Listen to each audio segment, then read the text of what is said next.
सहनावतु सहनौ भुनक्तु सह वीर्यं करवावहै तेजस्विनावदितमस्तु मा विद्विषावहै। ओम शांति शांति शांति।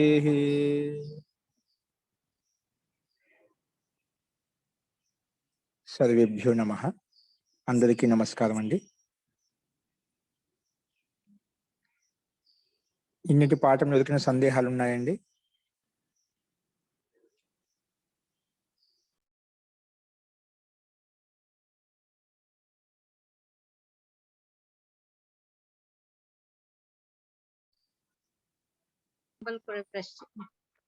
जी చెప్పండి।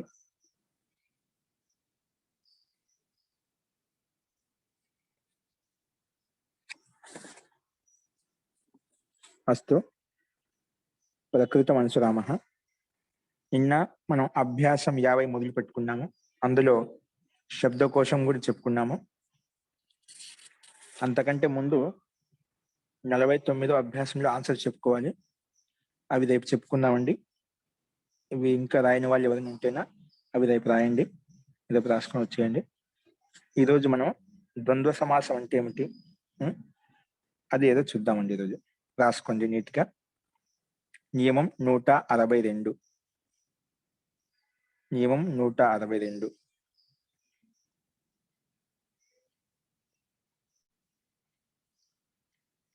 నియమం 162 రాసుకోండి। చార్తే ద్వంద్వ ఏంటండి? చార్తే ద్వంద్వ,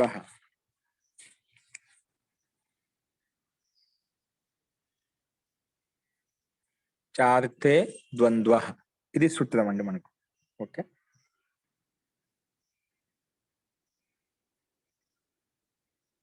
రాసుకోండి। దీని యొక్క తాత్పర్యం రాసుకోండి। ఇది బ్రాకెట్ లో పెట్టుకోండి సూత్రము।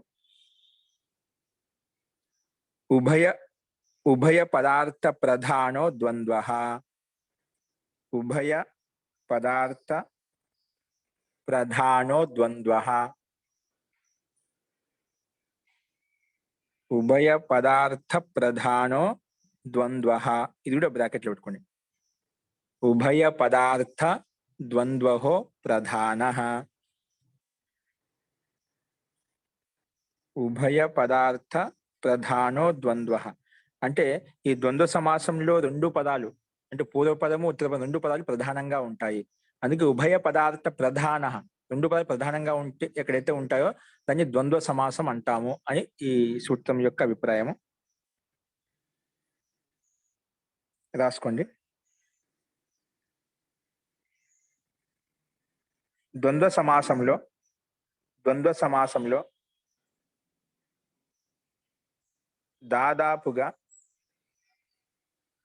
సమాసంలో దాదాపుగా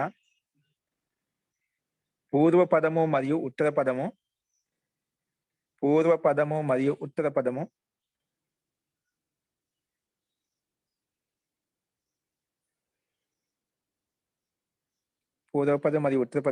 ఈ రెండిటి యొక్క అర్థం ప్రధానంగా ఉంటుంది। ఈ రెండిటి యొక్క అర్థము ప్రధానంగా ఉంటుంది।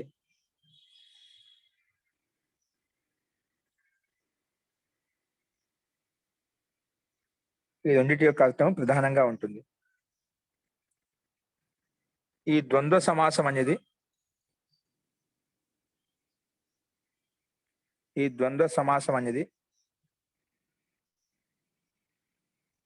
రెండు రకాలు।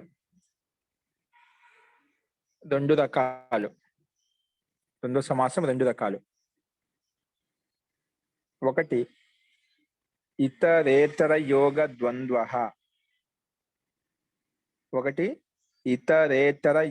ద్వంద్వః,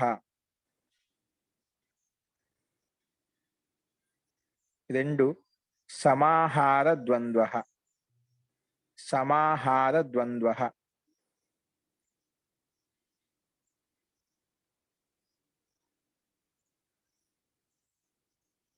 రెండు సమాహార ద్వంద్వ.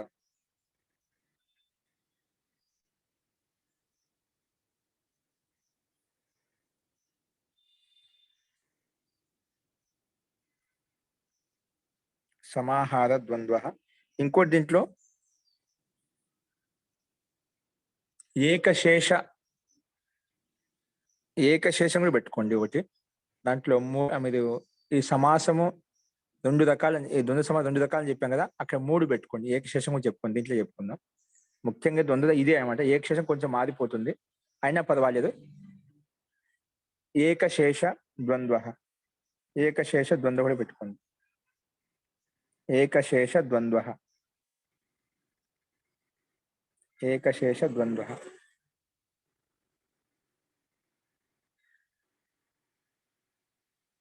ఓకే.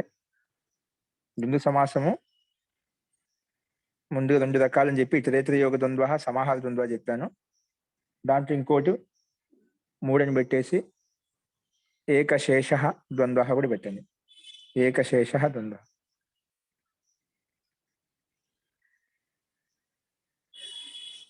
అస్తు. ఇప్పుడు రాసుకోండి కంటిన్యూగా.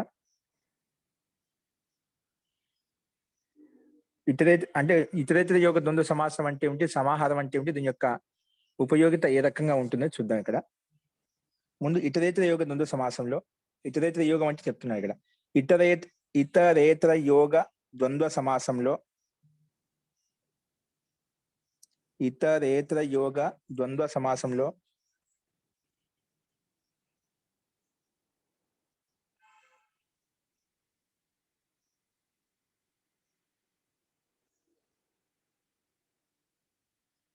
శబ్దాల యొక్క భిన్నత్వాన్ని ప్రకటిస్తుంది. ఇతరేతర ద్వంద్వ సమాసం అనేది, ఇతరేతర యోగ ద్వంద్వ సమాసంలో శబ్దాల యొక్క భేదం ఉంటుందండి. ఇతరేతర యోగ ద్వంద్వ సమాసంలో శబ్దాల యొక్క భిన్నత్వం ఉంటుంది. శబ్దాల యొక్క భిన్నత్వం ఉంటుంది.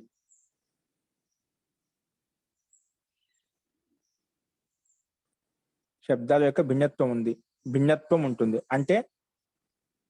అంటే భేదాన్ని ప్రకటిస్తుంది. భిన్న భిన్న శబ్దాలు అన్నమాట. భేదాన్ని ప్రకటిస్తుంది.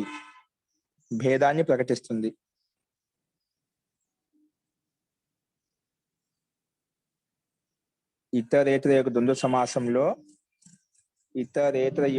సమాసంలో ఏం చెప్పాను? ఇతరేతర యోగ ద్వంద్వ సమాసంలో శబ్దాల యొక్క భిన్నత్వం ఉంటుంది అంటే భేదాన్ని ప్రకటిస్తుంది. ఇప్పుడు సమాహారం రాసుకో. సమాహార ద్వంద్వ సమాసంలో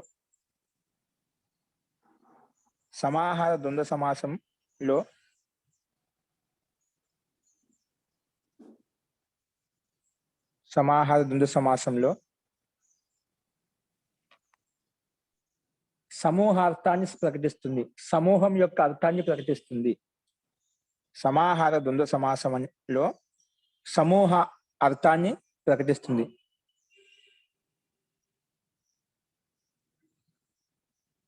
సమాహార ద్వంద్వ సమాసంలో శబ్దాలు అని కూడా యాడ్ చేస్తారు. శబ్దాలు సమూహ అర్థాన్ని ప్రకటిస్తుంది.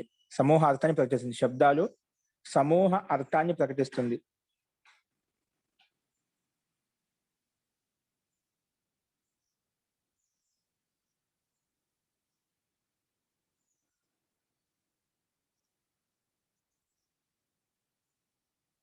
అందుకే ఈ సమాసంలో భిన్నత్వము ప్రకటించదు. భిన్నత్వం అంటే ఈ శబ్దం భిన్నంగా ఉంది, ఈ శబ్దం భిన్నంగా ఉంది అలా ప్రకటించమంట. అందుకే ఈ సమాసంలో భిన్నత్వము ప్రకటించదు.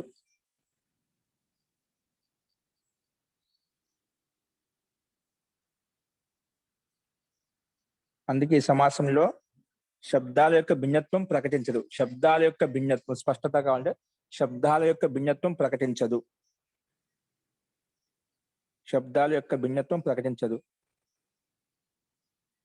మళ్ళీ ఒకసారి. సమాహార ద్వంద్వ సమాసంలో శబ్దాలనే సమూహార్థాన్ని ప్రకటిస్తుంది. సమూహం యొక్క అర్థాన్ని ప్రకటిస్తుంది. ఈ సమాసంలో శబ్దాలు అనేటివి భిన్నత్వాన్ని ప్రకటించవు. శబ్దాలు భిన్నత్వాన్ని ప్రకటించవు.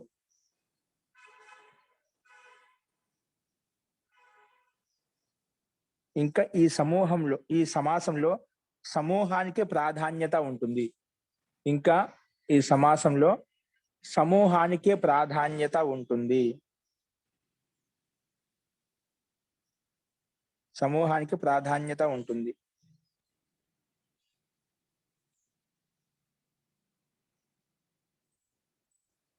సమూహానికి ప్రాధాన్యత ఉంటుంది.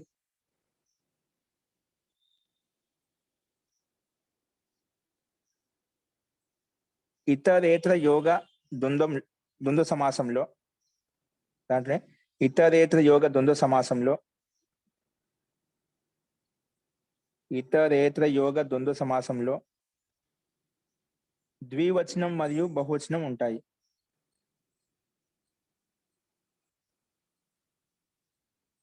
ద్వివచనం మరియు బహువచనం ఉంటాయి.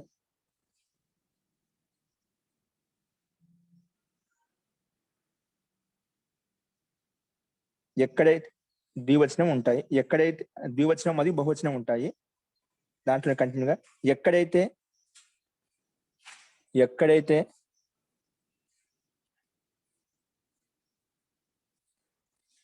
రెండు శబ్దాలకు ఇతరేతర యోగ ద్వంద్వ సమాసం ఉంటే,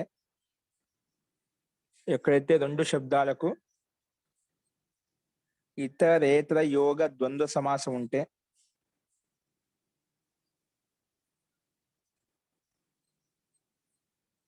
ఎక్కడైతే రెండు శబ్దాలకు ఇతరేతర యోగ ద్వంద్వ సమాసం ఉంటే అక్కడ ద్వివచనము,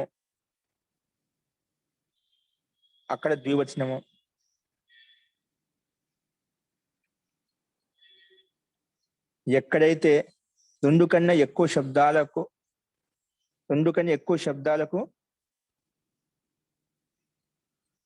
ఇతరేతర యోగ ద్వంద్వ సమాసం ఉంటే, రెండు కంటే ఎక్కువ శబ్దాలకు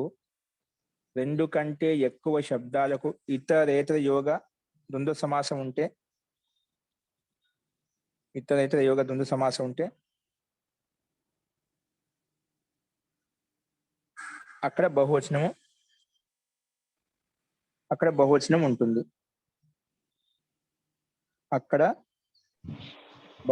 ఉంటుంది. మళ్ళా చెప్పండి మహోదయ. ఇతరేతర యోగ ద్వంద్వ సమాసంలో ఒక్క నిమిషం, ఎక్కడైతే రెండు శబ్దాలకు ఇతరేతర యోగ ద్వంద్వ సమాసం ఉంటే, ఎక్కడైతే రెండు శబ్దాలకు ఇతరేతర యోగ ద్వంద్వ సమాసం ఉంటే అక్కడ ద్వివచనాన్ని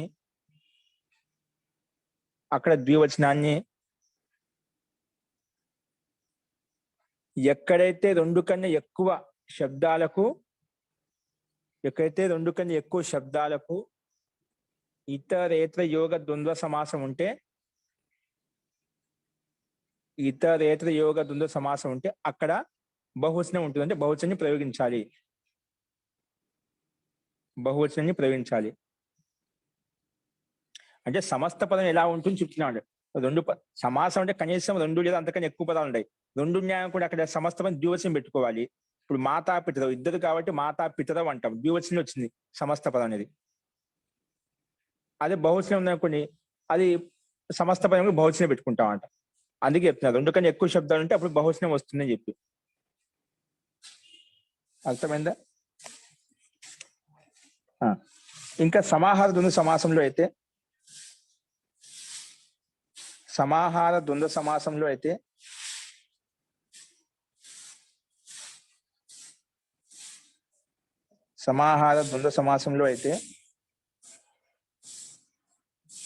సమస్త పదం అనేది ఎల్లప్పుడూ ఏకవచనంలోనే ఉంటుంది.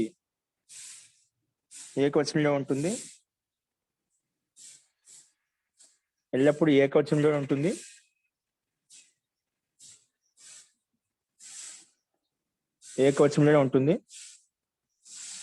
ఇంకా నపుంసకలింగంలో ఉంటుంది. నపుంసక అంటే ఏకవచనంలో ఉంటుంది, అది కూడా నపుంసక లింగంలోనే ఉంటుంది, అది కూడా నపుంసక లింగంలోనే ఉంటుంది. ఏకవచనం అంటే ఏకవచనం, నపుంసక లింగం ఏకవచనంలో ఉంటుంది అని తాత్పర్యం. సమాహార ద్వంద్వ సమాసంలో అయితే సమస్త పదం అనేది ఎల్లప్పుడూ నపుంసక లింగం ఏకవచనంలోనే ఉంటుంది. ఎల్లప్పుడూ నపుంసక లింగం ఏకవచనంలోనే ఉంటుంది. నపుంసక లింగం ఏకవచనంలోనే ఉంటుంది.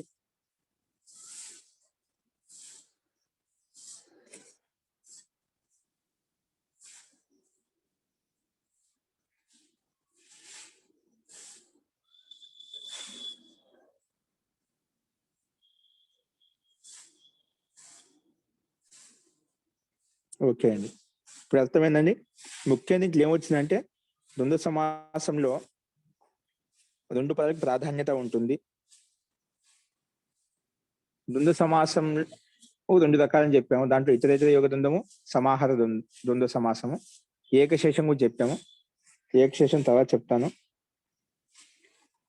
ఇతరేతర యోగం అంటే ఎక్కడైతే శబ్దాల్లో భిన్నత్వం ఉంటుందో అది ఇతరేతర యోగ ద్వంద్వ సమాసం అంటాము. అంటే భిన్న భిన్న శబ్దాలు ఉంటాయి. ఎక్కడైతే శబ్దాలకు భిన్నత్వం ఉండదో అది సమాహారం అని చెప్పాము. ఆ సమాహారంలో అంటే సమూహార్థాన్ని ప్రకటిస్తుంది, సమూహార్థాన్ని చెప్తుంది అనమాట.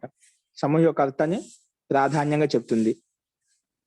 ఇంకా ఇతరేతర యోగ ద్వంద్వ సమస్త పదం అనేది రెండు ఉంటే ద్వివచనంలో ఉంటుంది, రెండు కన్నా ఎక్కువ శబ్దాలని కూడా అక్కడ బహువచనంలో ఉంటుంది.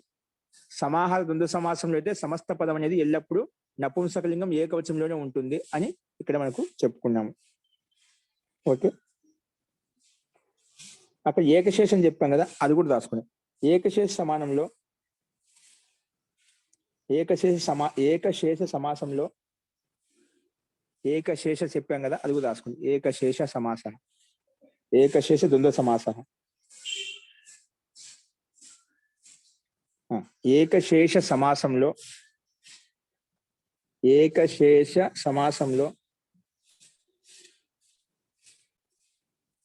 ఎక్కడైతే సమాన ఆకారం గల పదాల్లో ఎక్కడైతే సమాన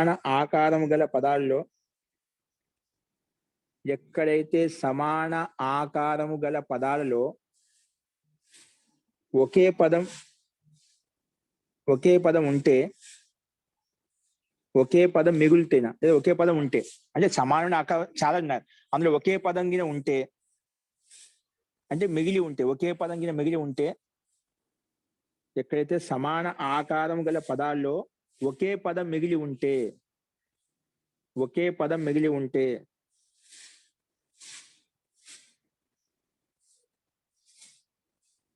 ఇంకా ఒకే పదం మిగిలి ఉంటే దాన్ని ఏకశేష సమాసం అంటాము. ఒకే పదం గిన మిగిలి ఉంటే దాన్ని ఏకశేష సమాసం అంటాము.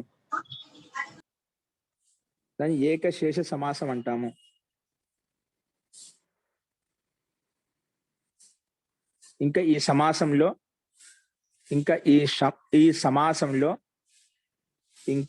సమాసంలో అర్థానుసారంగా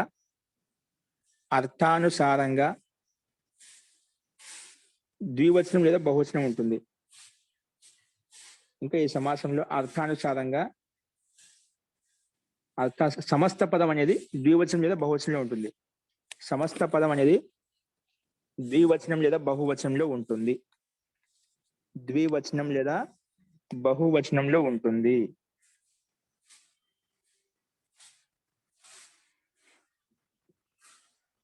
ద్వివచనం లేదా బహువచనంలో ఉంటుంది.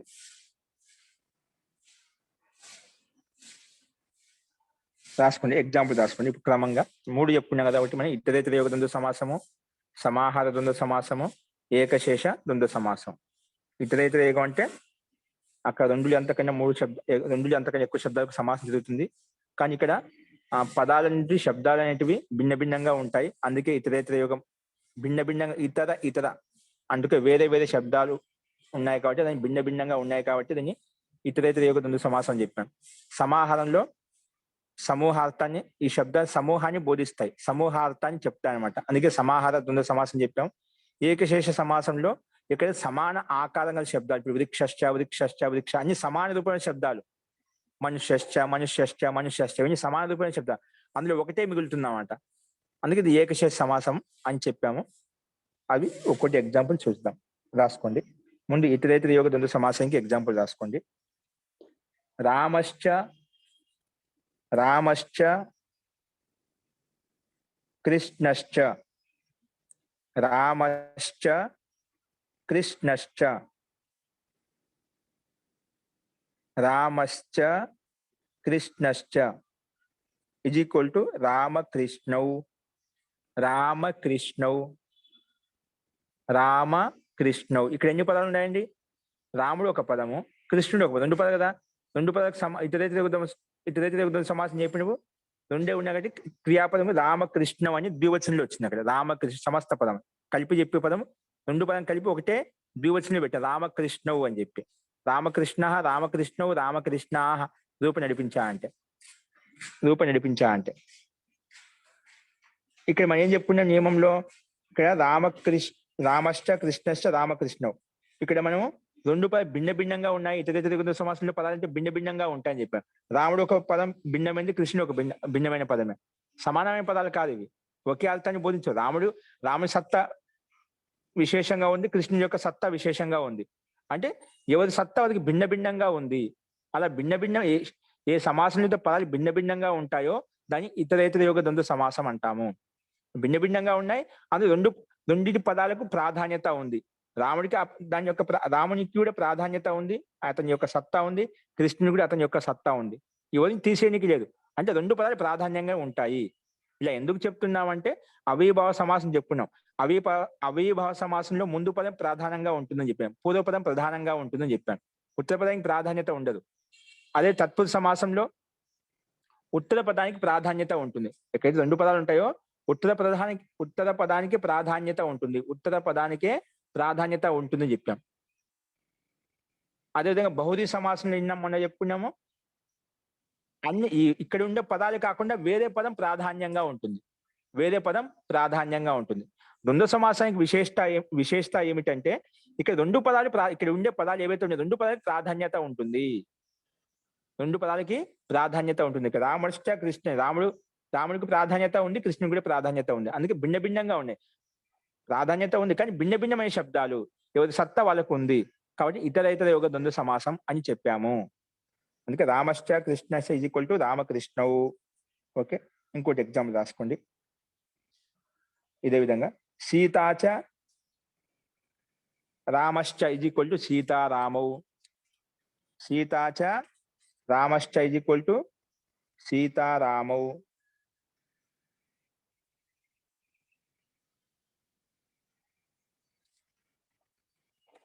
ఏం చెప్పండి? సీతాచ రామశ్చ ఈజ్ ఈక్వల్ టు సీతారామౌ. ఇక్కడ ఒకటి గుర్తు పెట్టుకోండి.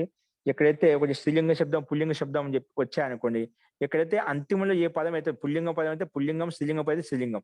పుల్లింగ పదం ఉంటేనా 2 పదాలు ఉన్నప్పుడు అది పుల్లింగానుసారంగా ద్వివచనం పెట్టుకోవాలి. ఒకవేళ సీత శబ్దం ఉందనుకోండి, ఇక్కడ ఇదే చూద్దాం, తిప్పి రాద్దాం దీన్ని. ఇప్పుడు సీతారామవు చెప్పి సీతాచ రామశ్చ ఈజ్ ఈక్వల్ టు సీతారామవు. ఇక్కడ 2 పదాల్లో రామశబ్దం పుల్లింగం కాబట్టి సమస్త పదము సీతారామవు అని చెప్పాం. ఓకే, రామ సీత అని చెప్పాం అనుకో, రామశ్చ సీతాచ, అప్పుడు రామ సీతే, సీత సీతే ద్వివచనం పెట్టుకుంటాం. అంతిమ పదం ఏదైతే ఉందో దానికి అనుసారంగా ద్వివచనం పెట్టుకుంటాం అన్నమాట. ఇక్కడ పుల్లింగ శబ్దం ఉంది కాబట్టి పక్కన అంతిమంలో రామ శబ్దానికి అనుసారంగా ద్వివచనం పెట్టాం. ఫస్ట్ అది గమనించండి. సీతాచ రామశ్చ ఈజ్ ఈక్వల్ టు సీతారామౌ. అదేవిధంగా ఇంకోటి ఎగ్జాంపుల్ తీసుకో. ఉమాచ శంకరశ్చ, ఉమా స్త్రీలింగ శబ్దం, ఉమాచ శంకరశ్చ ఈజ్ ఈక్వల్ టు ఉమాశంకరౌ.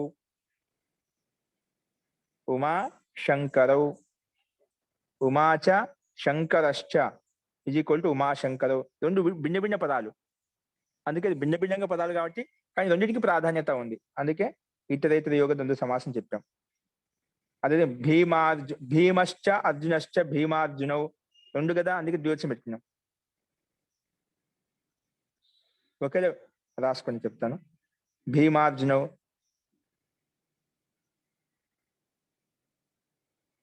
భీమార్జునౌ, మళ్ళా ఇంకోటి రాసుకొని భీమశ్చ అర్జునశ్చ యుధిష్ఠిరశ్చ. భీమశ్చ అర్జునశ్చ యుధిష్ఠిరశ్చ యుధిష్ఠిరశ్చ ఇది ఈక్వల్ టు భీమార్జున యుధిష్ఠిరాహ భీమార్జున యుధిష్ఠిరాహ. ఇక్కడ రెండు కన్నా ఎక్కువ పదాలు సమాసం చేశాం, అందుకే అప్పుడు బహువచనంలో వచ్చింది సమస్త పదం. భీమార్జున యుధిష్ఠిరాహ భీమార్జున యుధిష్ఠిరాహ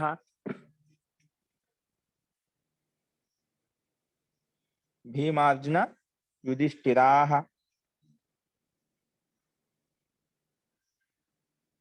నెక్స్ట్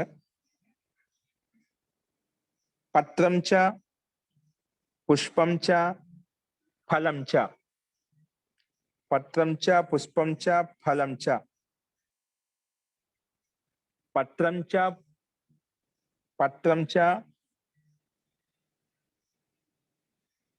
పుష్పం చ ఫలం చ. ఇక్కడ మూడు పైన రెండు కన్నా ఎక్కువ శబ్దాలు ఉన్నాయి. పత్రం ఒకటి, పుష్పం ఒకటి, ఫలం ఒకటి. అందుకే దీనికి ఇవి రెండు భిన్న భిన్నమైన శబ్దాలే అన్నమాట. మొత్తాన్ని కలిపితే పత్ర పుష్ప ఫలాని. ఫలం శబ్దం నపుంసకలింగంలో ఉంది కాబట్టి బహువచనంలో ఫలం ఫలే ఫలాని. పత్ర పుష్ప ఫలాని అయిపోయింది. పత్ర పుష్ప ఫలాని పత్ర పుష్ప ఫలాని. ఈ రకంగా ఇతరేతర యోగ ద్వంద్వ సమాసానికి మనం ఎగ్జాంపుల్ చూసాము. ఇక్కడ ఇంకోటి ఏంటి గమనించాల్సిందంటే, మనం ద్వంద్వ సమాసం చార్తే ద్వంద్వ చకారార్థంలో కనిపించే ద్వంద్వ సమాసం ఏంటిది ఖచ్చితంగా ఐడెంటిఫై చేయాలంటే ఈ రకంగా ఎప్పుడన్నా రామశ్చ, కృష్ణశ్చ, లక్ష్మణశ్చ, భరతశ్చ ఇలా చకారంతో మనం ఎక్కడైతే విగ్రహవాక్యం కనిపించిందో అది ఖచ్చితంగా ద్వంద్వ సమాసం అయి ఉంటుంది. చకారం అర్థం ఎక్కడైతే ఉంటుందో అది ఖచ్చితంగా ద్వంద్వ సమాసం అయి ఉంటుంది. చకారంతో ఇంకా కలుపుతామట. చ అంటే ఇంకా లేదా మరియు, రాముడు ఇంకా, లక్ష్మణుడు ఇంకా, భరతుడు ఇంకా, ఆ రకంగా రామశ్చ, లక్ష్మణశ్చ, భరతశ్చ, శత్రుఘ్నశ్చ ఇంకా అంటే పదాలు ఇంకా కలుపుతూ వెళ్తున్నామట. పదాలు ఇంకా కలుపుతూ ముందుకు వెళ్తున్నామట. అందుకే అలా ఎక్కడైతే చకార శబ్దం వచ్చిందనుకో అది ఖచ్చితంగా ద్వంద్వ సమాసం అయి ఉంటుంది. ఆ రకంగా మనం ఐడెంటిఫై చేయాలి. ఫస్ట్ ఇవి ఇతరేతర యోగ ద్వంద్వ సమాసానికి కొన్ని ఎగ్జాంపుల్ చెప్పాను. ఇప్పుడు సమాహార ద్వంద్వ సమాసం చెప్పాం కదా. ఎక్కడైతే శబ్దం యొక్క సమూహార్థాన్ని ఉద్యోగిస్తుందో దాన్ని సమాహార ద్వంద్వ సమాసం చెప్పాం. సమాహారంలో ప్రధానంగా ఉంటుంది. ఓకేనా? దానికి ఎగ్జాంపుల్ రాసుకోండి. దానికి ఎగ్జాంపుల్ మహోదయ చెప్పండి సుబ్రారెడ్డి గారు. మనము ఈ చా ఉపయోగంలో అంతిమంలోనే పెట్టుకోవాలనుకుని నేర్చుకున్నాం కదా. ఇక్కడ మధ్యలో రామునికి, భీమునికి, అర్జునికి ఇట్లా వరుసగా వస్తున్నాయి కదా, అట్లా రావచ్చునా మహోదయ? అది మనకు వాక్యం కాదు, విడగొట్టి చెప్తున్నాం. ఇక్కడ మనం వాక్యం రాయడం లేదు, వాక్యం కాదు ఇది. పదాలు విడగొట్టి క్లారిటీ కోసం మనం విడివిడిగా రాస్తున్నాం అంట. రాముడు విగ్రహ వాక్యం రాస్తున్నాం. సరే మహోదయ, ఇది విగ్రహ వాక్యం అంటాను. విగ్రహ వాక్యం విడిదీసి చెప్తున్నాను. వాక్యం చెప్తున్న ప్రకారం అంతిమంలో రావాలి. ఇప్పుడు మీకు మనం ఫస్ట్ చెప్పుకునేది ఇక్కడ అక్కడ కొంచెం మార్చాను నేను ద్వంద్వ సమాసాలు. అందుకే మీరు ఎట్లా ఉన్నా అలాగే ఉంచుకోండి. మీకు ముందు చెప్పాను కదా, దానికి మీద మార్పు మళ్ళీ దాన్ని ఎక్కువ చేంజ్ చేయొద్దు. ఇది కొంచెం మార్చి చెప్తున్నాను. ఓకే, కొంచెం ఎక్స్ట్రా చెప్తున్నాను. ఇప్పుడు మామూలుగా ఎలాగైతే రాసుకో అలా రాసుకో. నువ్వు ముందు చెప్పిన దాంట్లో మార్పులు ఏం చేయొద్దు, అంతా ఒకటే. మహోదయ, షకారంతో కూడిన చా ఎప్పుడు వస్తుంది, ముక్త చా ఎప్పుడు వస్తుంది మహోదయ? ఏంటండి చా ఎప్పుడు వస్తుంది? షకారంతో కూడిన చా ఎప్పుడు వస్తుంది, చా ఎప్పుడు వస్తుంది? అది స్తుత్వ సంధి. స్తోహుశ్చునాశ్చు. ఎక్కడైతే పుల్లింగ శబ్దం ఉంది అక్కడ రామశ్చ అలా వస్తుంది. ఒక స్త్రీలింగం ఉంది, ఎక్కడైతే విసర్గం ఉంటుందో అక్కడ ఖచ్చితంగా దాదాపుగా షకారం వస్తుంది, తాళవ షకారం. రామశ్చ, లక్ష్మణశ్చ, సీతాచ. ఇక్కడ తాళవ షకారం రాదు. సీతాచ. ఫలం శబ్దం ఇది నపుంసకం, అందుకే ఫలం చ, పుష్పం చ. ఎక్కడైతే విసర్గం ఉంటుందో దాదాపుగా పుల్లింగ శబ్దాలు ఉంటాయో అక్కడ దాదాపుగా. ఇంకోటి దానికంటే ముందు అకారం ఉండాలి. ఏముండాలి? అకారం ఉండాలి. విసర్గానికంటే ముందు అకారం ఉండాలనుకో దాదాపుగా అప్పుడు ఇలా వస్తుంది. రామశ్చ షకారంతో కూడా చకారం వస్తుంది. స్తోష్టునాశ్చు అది సంధి నియమం ప్రకారం తర్వాత వస్తుంది మనకు. ఆ సంధి నియమం ప్రకారంగా అక్కడ తాళవ షకారం అవుతుంది అన్నమాట. ఓకేనా? అది ప్రయోగాన్ని బట్టి అభ్యాసాన్ని బట్టి అర్థమవుతుంది. ఇప్పుడు మనకి విడివిడిగా అనిపిస్తున్నాయి కదా. రామశ్చ కృష్ణశ్చ పుల్లింగ శబ్దాలు, అందుకే విసర్గం ఉంది, విసర్గానికి ముందు ఆ కూడా ఉంది, అందుకే రామశ్చ అయిపోయింది. ఓకేనా. కృష్ణశ్చ లక్ష్మణశ్చ భరతశ్చ. ఉమా అనే స్త్రీలింగం, సీత అనే స్త్రీలింగం, ఇక్కడ రాలేదు, ఓన్లీ డైరెక్ట్ చా వచ్చింది. నపుంసకలింగం అంటే ఫలం శబ్దం, అది శబ్దం భిన్నంగా ఉంది కాబట్టి ఫలం చ, పుష్పం చ, పత్రం చ, అలాగా చూసుకోవాలి. ఓకేనా. అస్తు. సమాహార ద్వంద్వ సమాసానికి చూసుకోండి. సమాహార ద్వంద్వ సమాసంలో సమూహార్థాన్ని ద్యోతిస్తుంది, సమూహార్థాన్ని ప్రకటిస్తుంది అని చెప్పాను. రాసుకున్న ఎగ్జాంపుల్. ఇంకోటి సమాహార ద్వంద్వ సమస్త పదం నపుంసకలింగం దాదాపుగా నపుంసకలింగం ఏకవచనంలోనే ఉంటుంది. దాదాపుగా పెట్టుకోండి, మళ్ళీ అంటే నిశ్చయంగా వెళ్తున్నాం, కొన్ని చోట్ల మారుతుంది. అప్పుడు నేను ఎల్లప్పుడు అని చెప్పాను, ఎల్లప్పుడు లేదా దాదాపుగా. ఒక్కోసారి కొన్ని విశిష్టమైన సందర్భాల్లో నపుంసకలింగం ఏకవచనం కాకుండా కొన్ని మార్పులు రావచ్చు, అది సందర్భ విశేషం ఉంటుంది అన్నమాట. అక్కడ ఏదో ఒకటి నియమం పనిచేస్తూ ఉంటుంది. అస్తు. ఇప్పుడు రాసుకోండి. హస్తౌచ పాదౌచ, హస్తౌచ పాదౌచ.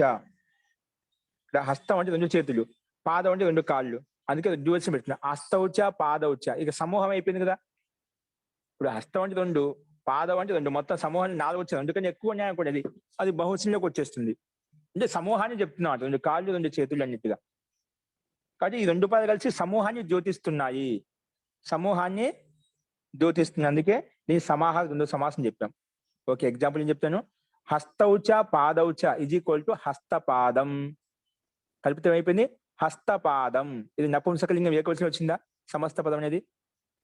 కానీ విగ్రహ వాక్యంలో మనకు స్పష్టంగా హస్తౌచ పాద సమూహాన్ని ద్యోతిస్తుంది, స్పష్టంగా అవుతుంది. హస్త 2 చేతులు 2 కాళ్ళు అని సమూహంలో ఉన్నాయి, అట్లా సమూహాలతో ద్యోతిస్తుంది. క్రియాపదం అనేది అంటే సమస్త పదం అనేది నపుంసకలింగం ఏకవచనంలోనే వచ్చింది, అందుకే హస్తౌచ పాదౌచ ఈజ్ ఈక్వల్ టు హస్తపాదం. హస్తపాదం.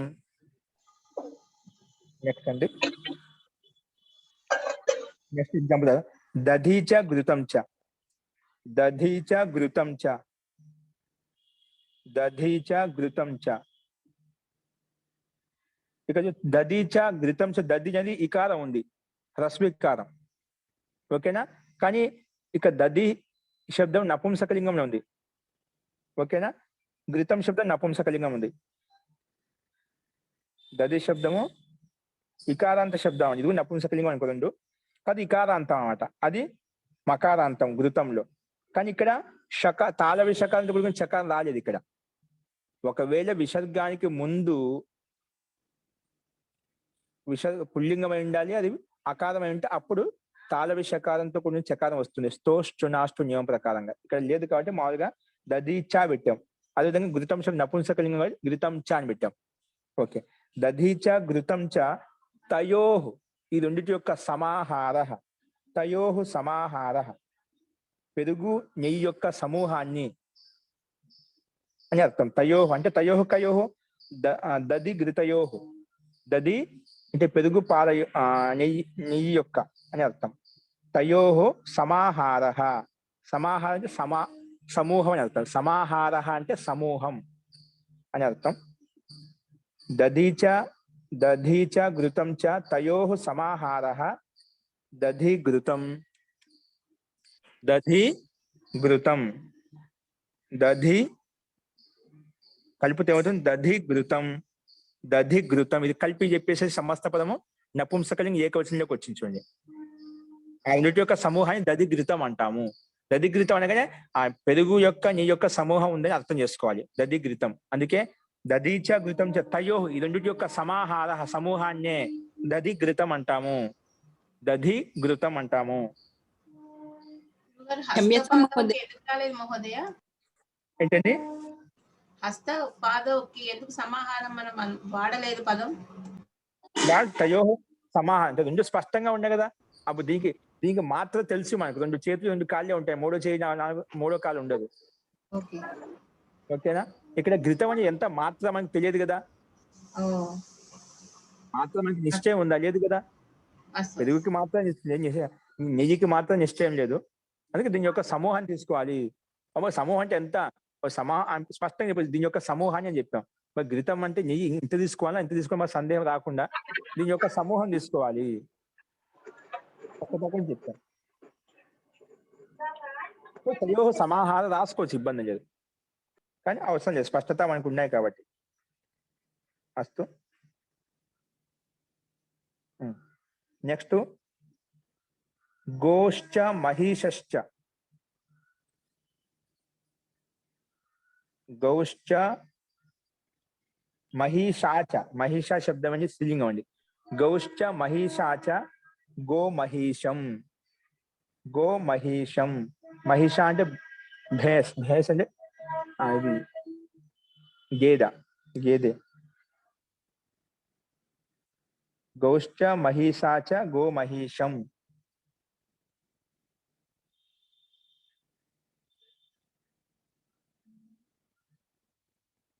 గో అంటే ఆవు గేదె అని చెప్పి రెండు యొక్క సమూహం చెప్తున్నారు.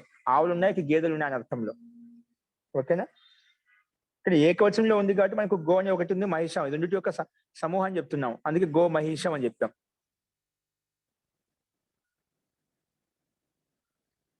ఓకే, దీన్ని బహుశా పెట్టుకున్నాం అనుకోండి. గౌ గావౌ గావః.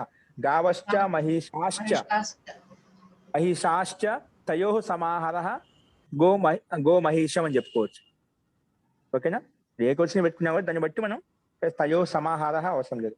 మహోదయ, ఇక్కడ గో మహిషం అంటే అది బహువచనంలో వస్తుంది, అక్కడ ఏకవచనమేనా? ఏకవచనమే. గో మహిషం ఏకవచనమే. నపుంసకలింగం ఏకవచనంలో ఉంటుంది, అది ఇట్లా అది నపుంసకలింగంలో ఉంటుంది అది కూడా. అంటే ఇక్కడ బహువచనం వచ్చినప్పుడు బహువచనం వచ్చినప్పుడు ఏకవచనం ఉంటుంది. సమూహమైన సమస్త పదం ఏకవచనంలో ఉంటుంది.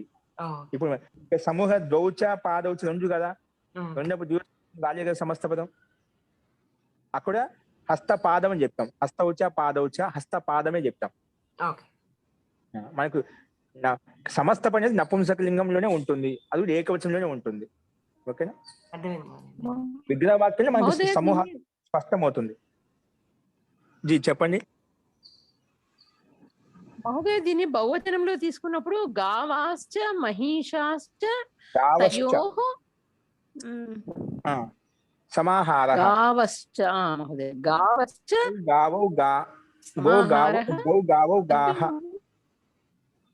గౌ గావౌ గావః ఇది ప్రథమ భక్తి యొక్క రూపం అన్నమాట. దాని ప్రకారంగా బహువచనం గావః వస్తుంది. గావశ్చ చకారంతో విడగొట్టారు కదా. ఆవులు ఇంకా గేదెలు. మహిషాశ్చ. మహిషాశ్చ స్త్రీలింగం. మహిషాశ్చ. రమా రమే రమాః. మహిషా మహిషే మహిషాః. ఓకే.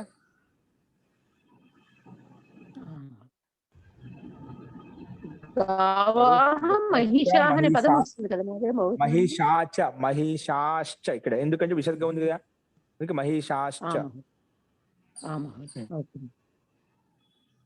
కలిపితే గో మహిషం అయిపోయింది. గో మహిషం. గోలో అవకారం ఉంది కదండి, అయినా షకారం వస్తుందండి. ఏంటండి? గో శబ్దంలో గౌ శబ్దంలో అవకారం కదా, అయినా కూడా షకారం వస్తుందండి. గౌష అనే వస్తుందా? అంటే గోహ గోహు శబ్దం కదా. గోహులో పక్కన షకారం ఉంది, దానికంటే ముందు సకారం వస్తుంది. గోశ్చ అందుకే వస్తుంది. ఇక్కడ కొన్ని చోట్ల అకారం ఉంటుంది, అకారం లేకపోతే సకారం రావాలి. సకారం ఉంటే చాలు. గోష్ దాన్ని సు రావడానికి ముందు సకారం తెచ్చుకుంటాం. సకారం తెచ్చుకున్నాం అనుకోండి, ఆ సకారం స్థితిలోనే మూర్జన శకారం అయిపోతుంది, తాళవ శకారం అయిపోతుంది. ఓకేనా? ఇక్కడ మనకు గోస్ శబ్దం రామస్, అలాగా గోస్ శబ్దం విసర్గ రావడానికి ముందు స్థితి తీసుకుంటాం. ఓకే, ఇక్కడ గోస్తే పెట్టుకోవచ్చు. అంటే దాదాపు విసర్గానికల్లా ముందు ఎల్లప్పుడూ ఆకారమే ఉండాలని కాదు, అక్కడ స్థితిని బట్టి. అక్కడ కొన్ని చోట్ల సకారం వచ్చిందంటే సూ తెచ్చుకున్నామంటే సూకి మనం సకారం చేసుకోవచ్చు. అస్తు మహోదయ, ధన్యవాదాలు. దాదాపుగా పుల్లింగ శబ్దాలే వస్తుంది. దాదాపు పుల్లింగ శబ్దం ఎలా ఉన్నా కూడా పుల్లింగ శబ్దాలు మనకి ఖచ్చితంగా వస్తుంది. స్త్రీలింగాల్లో నపుంసక లింగాల్లో అక్కడ సు ఉండదు కాబట్టి దాదాపుగా నపుంసక లింగాల్లో స్త్రీలింగాల్లో ఉండదు. ఓకేనా?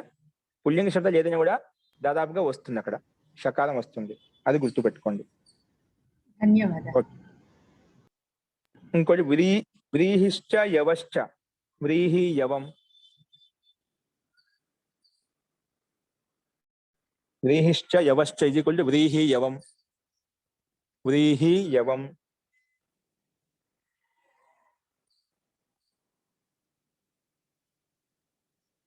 వ్రీహిశ్చ యవశ్చ వ్రీహి యవం.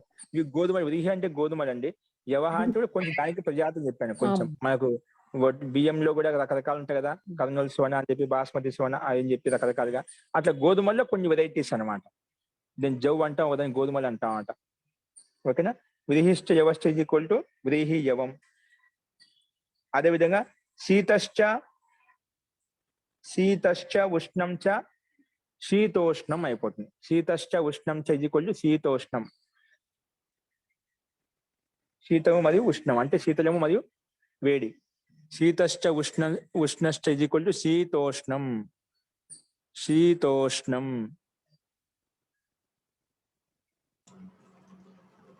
శీతశ్చ ఉష్ణశ్చ ఈజ్ ఈక్వల్ టు శీతోష్ణం. ఇవి మనకు దాదాపుగా సమాహారం చెప్పాలి కదా మహోదయ, కొలత లేదు కదా. పెట్టుకోవచ్చు. వ్రీహిశ్చ యవశ్చ తయోః సమాహారః వ్రీహి యవం. వ్రీహి యవం. వ్రీహిశ్చ యవశ్చ తయోః సమాహారః. అది స్పష్టత కోసం మనం పెట్టుకోవాలి. దాని పదాలను విడగొట్టిన అర్థం అవుతుంది. ఈ ద్వంద్వ సమాసం ఏ ద్వంద్వ సమూహార్థంలో ఉందని తెలుస్తుంది. పెట్టుకుని ఇబ్బంది. వ్రీహిశ్చ యవశ్చ తయోః సమాహారం. ఈ రెండు యొక్క సమూహాన్ని వ్రీహి యవం అంటాము. ఓకే. మహోదయ ఇక్కడ సుఖ దుఃఖం ఎక్కడ పెట్టచ్చు, ఎలా పెట్టచ్చు అండి? సుఖం చ దుఃఖం చ సుఖ దుఃఖం.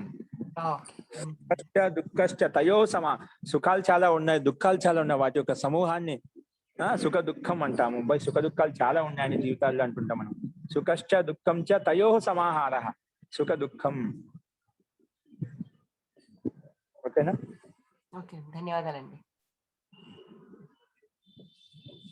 నెక్స్ట్ ఇవి మనకు సమాహార ద్వంద్వ సమాసం చెప్పినటువంటి కొన్ని ఎగ్జాంపుల్ చెప్పాను. స్పష్టమైంది అనుకుంటే మనకు ఈ విగ్రహంలో ఉండే పదాలు దాదాపు మనకు సమూహాన్ని జ్యోతిస్తున్నాయి, ప్రకటిస్తున్నాయి, అర్థాన్ని ఇస్తున్నాయి, స్పష్టంగా అర్థమవుతుంది. ఓకే. అదేవిధంగా ఇతరేతర ద్వంద్వ సమాసం చూసాం. అన్ని భిన్న భిన్నంగా పదాలు ఉన్నాయి. రామశ్చ కృష్ణశ్చ అని చెప్పి ఈ రకంగా చూసాం. సీతాచ రామాచ ఇలాగా. ఓకే. ఇప్పుడు ఏకశేష సమాసం చెప్పాం కదా. ఏకశేష సమాసం చెప్పాం. ఎక్కడైతే సమాన ఆకృతి గల పదాలు ఎక్కడైతే ఉంటాయి అందులో ఒకటే మిగులుతుంది. సమాన ఆకారం కలిగిన శబ్దాలు ఎక్కడైతే సమాన ఆకారం గల శబ్దాల్లో ఒక శబ్దం మిగిలితే ఒకే శబ్దం మిగిలితే దాన్ని ఏకశేష సమాసం అని చెప్పాం మనం. దానికి ఎగ్జాంపుల్ రాసుకోండి. ఎక్కడైతే సమానం ఆకారం కలిగిన శబ్దాలు ఎక్కడైతే ఉన్నాయో అందులో ఒకటే మిగులుతుంది, దాన్నే ఏకశేష సమాసం అంటాము. ఏకశేషం అంటే ఏకం ఒకటే మిగులుతుంది కాబట్టి ఏకం శేష. అందుకే ఏకశేష. శేష అంటే మిగలడం. ఏక శేష ఒకటే మిగులుతుంది సమానంగా ఉండేటువంటి శబ్దాల్లోంచి, అంటే ఆకృతిలో. అవి ఏంటో చూద్దాం. రాసుకోండి, ఎగ్జాంపుల్ రాసుకోండి.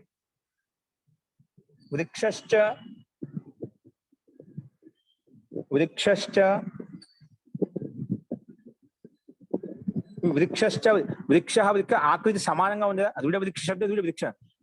శబ్దం యొక్క ఆకారం సమానంగా ఉందా? అటువంటిప్పుడు రామశ్చ కృష్ణశ్చ రామకృష్ణం అని చెప్పి ఆ శబ్దం తగ్గించలేదు. ఎందుకు?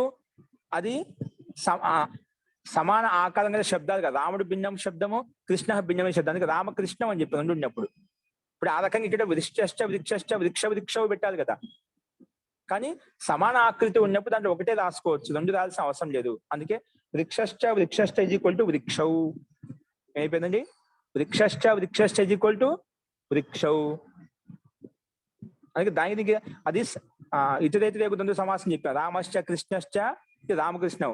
ఇది కూడా దాదాపు అటువంటిదే కాదు. అది ఏకశేషం. సమాన ఆకృతి ఉన్నప్పుడు మళ్ళీ అస్తిత్వం ఉంది. ఇది వృక్షము, ఇది వృక్షము, ఇది వృక్షం అని చెప్తాం కదా.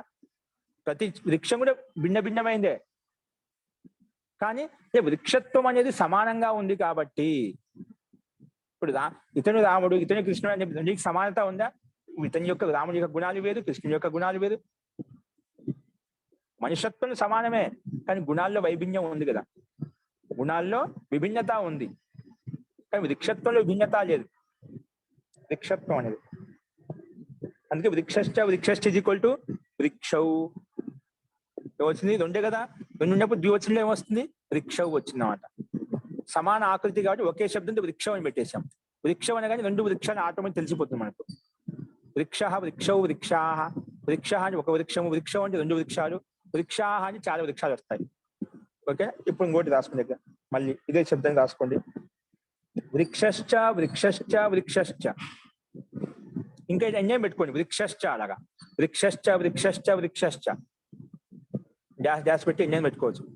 ఇవి సమాన ఆకృతి కలిగిన శబ్దాలు కాబట్టి అన్నిటికీ ఇజ్ ఈక్వల్ టు పెట్టి వృక్షాహ అని పెట్టేసి బహువచనంలో, వృక్షశ్చ వృక్షశ్చ వృక్షశ్చ ఇజ్ ఈక్వల్ టు వృక్షాహ.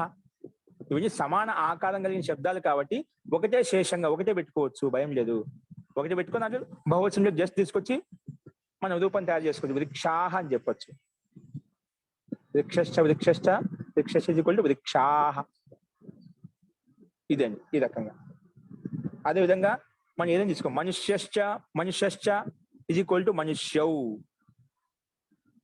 అదేవిధంగా మనుష్యశ్చ మనుష్యశ్చ మనుష్యశ్చ ఇజ్ ఈక్వల్ టు మనుష్యాహ. ఒకే శబ్దం పెట్టుకోవచ్చు, ఎందుకు? మనుష్య శబ్దం అనేది సమాన ఆకారం కలిగింది శబ్దం కాబట్టి.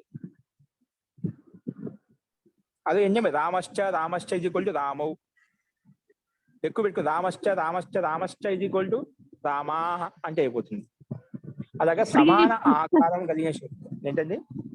అట్లాగే పుష్పశ్చ పుష్పశ్చ పుష్పౌ, పుష్పశ్చ పుష్పశ్చ పుష్పశ్చ పుష్పాహ అలా రాసుకోవాలి. పుష్పాణి పుష్పాణి పుష్పశ్చ పుష్పశ్చ పుష్పే అవుతుంది, పుష్పాణి పుష్పాణి పుష్పే అది నపుంసకలింగం కదా. పుష్పే. పుష్పశ్చ పుష్పశ్చ ఇజ్ ఈక్వల్ టు నే పుష్పశ్చ పుష్పంచ పుష్పంచ, అది నపుంసక తాళ విషకాలంతో కూడుకున్న చకారం రాదు. పుష్పంచ పుష్పంచ ఇజ్ ఈక్వల్ టు పుష్పే, లేదా పుష్పంచ పుష్పంచ పుష్పంచ ఇజ్ ఈక్వల్ టు పుష్పాని. పుష్పే. ఓకేనా? ఓకే. అదే మాతాచ పితాచ ఇజ్ ఈక్వల్ టు మాతాచ పితాచ ఇజ్ ఈక్వల్ టు పితరౌ. మాతాచ పితాచ ఇజ్ ఈక్వల్ టు పితరౌ. ఇక్కడ ఒకటే మిగిలిందన్నమాట. మాతా పిత రెండు ఉన్నాయి కదా, అంటే రెండింటికి మాతా పిత రెండు ముఖ్యమైన అతి ప్రాధాన్యమైన వాళ్ళు అన్నమాట. నేను ఒకరికి తక్కువ ఏదని చెప్పలేదు, ప్రాధాన్యత ఉంది. మాతా పితరౌ దీంట్లో ఒకటే మిగిలింది చెప్పడం కోసం అంతే. రివర్స్ లో చెప్తే పితాచ మాతాచ అంటే అప్పుడు మాతే అవుతుందా? పితా మాతే అవుతుంది. మాతే ఒకటి మిగలదా అక్కడ? ఒకే శబ్ద అది మిగిలింది, మిగిలితే పితరవు మిగులుతుంది అన్నమాట. వ్యాకరణ నియమం ప్రకారంగా పితాకి ప్రాధాన్యత ఇచ్చారు ఇక్కడ. అస్తు, ధన్యవాదాలు. రూపపరంగా నువ్వు పితే పెట్టుకోవచ్చు. అందుకే దీంట్లో మాతాచ పితాచ పితరవు అంట, కానీ మాతాచ పితాచ మాతరవు అని అనం ఇక్కడ. ఈ రెండు కలిపి చెప్పినప్పుడు మాతాచ పితాచ మాతా పితరవు అనొచ్చు. మళ్ళా మాతా పితరవు చెప్పచ్చు. చివరికి వస్తే మాతా శబ్దం చివరికి వస్తే అప్పుడు ద్వివచనంలోకి వస్తుంది శాబ్దికంగా. పితా మాతే అని చెప్పాలి. అప్పుడు ఓన్లీ మాతే చెప్పనీకి లేదు, పితా మాత రెండు కలిపి చెప్పాలి. ఎక్కడ ఇతరేతర ద్వంద్వ సమాసంలోకి వెళ్ళిపోతున్నప్పుడు ఏకశేష సమాసం ఉండదు, ఇతరేతర ద్వంద్వ సమాసంలోకి వెళ్ళిపోతుంది. మాతృ శబ్దం కూడా ద్వివచనం మాత్రనే వస్తుంది కదా మహోదయ? మాత్ర శబ్దం ఏంటి? మాత దుకారంతం కాబట్టి మాత్ర వస్తుంది. మాత్ర వస్తుంది అంటే మాతా శబ్దం తీసుకునే కదా, మాతా మాతే మాత అలాగా నిరూపణ నిపిస్తాం. కానీ అది మాతృ శబ్దంతో మాతా తయారవుతుంది, మాతరవే రావాలి. ఓకే, మాతా మాతరవు మాతర. మహోదయ, మాతాపితరులో సమూహం ఎక్కడ వచ్చింది మహోదయ? సమూహానికి ఏ అర్థం తీసుకుని సమూహం? సమాహార్థ సమాసం కాదు కదా, పితరవు వేస్తారు కదా. మరి పితరవు అంటే సమూహం అనే కదా? అది ద్వివచనం, సమూహం కాదు. రెండే ఉన్నాయి. సమూహం ఎక్కడ ఉంటుంది అంటే మీరు సమాహారంలో ఏకశేషంలో చెప్తున్నారు కదా, అది ఏకశేషంలో. మరి ఏకశేషం అయితే సమూహం ఉంటేనే కదా, కాదా? అది వేరే సమాహార సమాసంలో అది సమూహాన్ని బోధిస్తుంది. కాదండి మహోదయ, అక్కడ వృక్షశ్చ వృక్షశ్చ అన్నప్పుడు వృక్షాలంటే ఒక రకంగా చెప్పుకోవచ్చు. మాతా పితర అనేటప్పుడు స్త్రీ పురుష ఇద్దరు వచ్చారు కదా, ద్వివచనం ఉంది. అందుకే దానికి నియమం ప్రకారంగా అలాగే మాతాచి పిత రెండిట్లో ఒకటే పెట్టుకుంటున్నాము, ఒకటే శేషంగా మిగిలింది. అందుకే ఏకశేష సమాసం చెప్పాను. రెండు పదాలు ఉన్నాయి కదా మనకు, రామశ్చ కృష్ణ రామకృష్ణ రెండు పదాలు పెట్టుకున్నాం ద్వివచనంలో. మాతాచ పితాచ మాతా పితర రెండు పెట్టుకోవాలి, మాతా పితర అని చెప్పి. కానీ పితరవు అని కూడా మనం లౌకిక ప్రయోగం ఉంది, సాహిత్య ప్రయోగం ఉంది, ఓకే లౌకిక వ్యవహారం ఉంది. ఒకటే మిగిలింది, మాతా శబ్దం ఇక్కడ లేదు. పితరవు అనగానే మాతా పిత ఇద్దరు సంకేతించబడతారు. ఇక్కడ ఈ సమాసం ఏకశ సమాసం ఏకం ఒకటి మిగిలిందని చెప్పడం ప్రాధాన్యత, సమూహం కాదు ఇక్కడ. ఓకే సమూహానికి ప్రాధాన్యత కాదు, ఒకటి మిగిలింది అని చెప్పడం కోసం. అంటే మాతా మీనింగ్ అదే సమాన వస్తుంది. ఆకృతి కలగాలి. మీనింగ్ అదే వస్తుందా? తల్లిదండ్రులు అనే వస్తుంది మీనింగ్. మీనింగ్ తల్లిదండ్రులు వస్తుంది. అక్కడ పదం ద్వివచనం పెట్టాం కదా, పితరవు అని చెప్పి. దంపతి కూడా అలాగే వస్తుంది కదండి, దంపతి కూడా. అట్లాగే పార్వతీ పరమేశ్వర కూడా వస్తుంది. పార్వతీ పరమేశ్వరం, పార్వతి అక్కడ 2 పదాలు ఉంటాయి. పార్వతీ పరమేశ్వరం అక్కడ 2 పదాలు ఉంటాయి. ఒక పదమే మిగలాలి. ఒక పదం మిగిలితే అప్పుడు ఏకశ సమాసం తీసుకుంటాం. అంటే తండ్రులు అన్నప్పుడు అలా చెప్పుకోవచ్చు కదండి మహోదయ, పితరులు పితరవు తండ్రులు అంటే ఇక్కడ తాత ముత్తాత అందరూ కలిపి. అలా కాదు, ఆ పితరవు రాదు. అప్పుడు ఆ శబ్దం వేరే అర్థంలో పితరవు అన్నప్పుడు తాత ముత్తాత అది వేరే అర్థం. ఇక ఈ సందర్భాన్ని గమనించాలి. అందుకే మనం పితరవు శబ్దం రాదు అనమాట. అది సందర్భ విశేషణ బట్టి ఏ సందర్భంలో ఏ పథకంలోకి తీసుకెళ్తున్నాను. ఇక్కడ ఈ సందర్భంలో కేవలం మాతాచ విగ్రహవాక్యం అంటే మాతాచ పితాచ విగ్రహవాక్యం చేసి, ఈ సందర్భంలో మాతా శబ్దం తీసేసాము, పితా శబ్దం పెట్టినాము. పితరం అంటే కేవలం మాతా పితని అర్థం చేసుకోవాలి. అలాంటి పదం ఉంది కాబట్టి అది తీసుకుంటున్నారు, అంతేనా మహోదయ? ఆ యూసేజ్ ఉంది కాబట్టి అది. ఓకే. అందుకే మహోదయ దంపతి కూడా ఏకశేష సమాహారం కింద వస్తుంది కదండి. చెప్పండి ఎలాగా? దంపతి అనేది భార్య భర్తలు అన్నప్పుడు మనం భార్య దంపతి అన్నప్పుడు ఏకశేషం కింద రాదండి.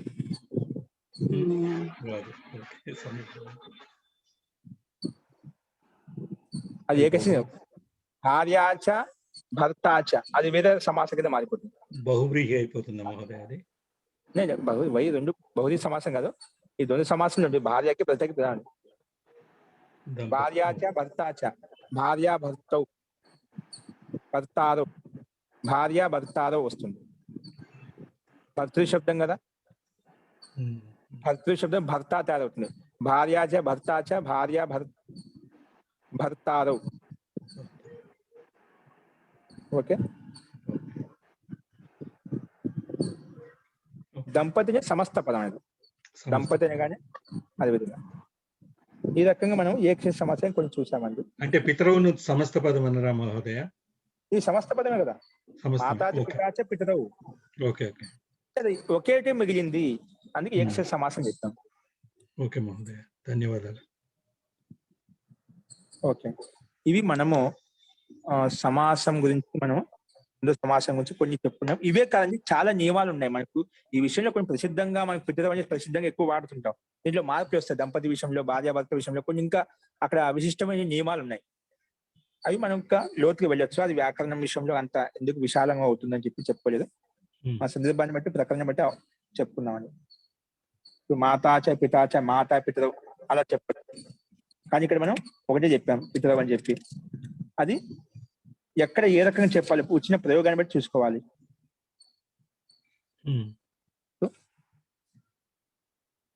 ఇప్పుడు ద్వంద్వ సమాసంలో కూడా ఎన్నో రకాలు ఉన్నాయండి. ఇప్పుడు ద్వంద్వ సమాసంలో ఎన్నో రకాలు ఉన్నాయి.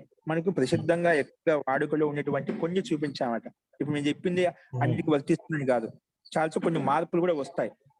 అది సందర్భాన్ని బట్టి తీసుకోవాలి మనము. ఓకే, అది గమనించుకుండాలి.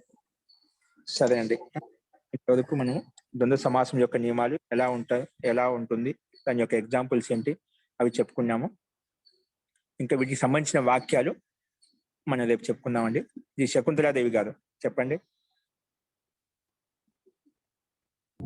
లేదు సార్, ఇందాక అడిగేశానండి. ధన్యవాదాలు. ఓకే, అస్తు. మంత్రపాఠ.